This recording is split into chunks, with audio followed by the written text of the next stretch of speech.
রাফিনহার সঙ্গে আক্রমণ ভাগে কোন দুজন নিয়ে মাঠে নামবে ব্রাজিল? ব্রাজিল দলের মাঝ মাঠে থাকবেন কারা? কারা থাকবেন ডিফেন্সিভ লাইন আপে? গোলরক্ষক পজিশনেও কে আসবেন সেলেসাও দলে? সব প্রশ্নের উত্তর ব্রাজিলের একাদশকে ঘিরে। সেখানে সম্ভাব্য একাদশ নিয়ে বিস্তারিত থাকছে প্রতিবেদন।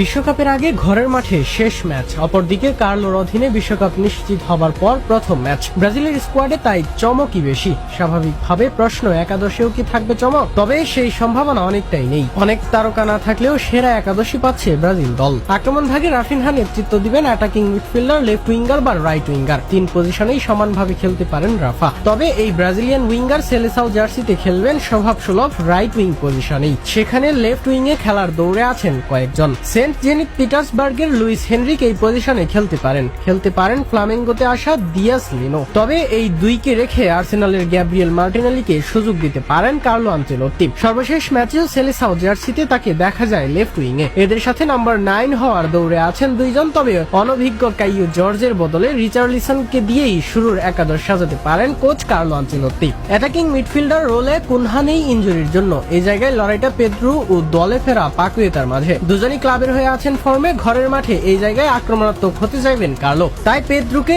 এই জায়গায় এগিয়ে রাখবেন পাকুয়েতার চেয়ে। মাঝমাঠের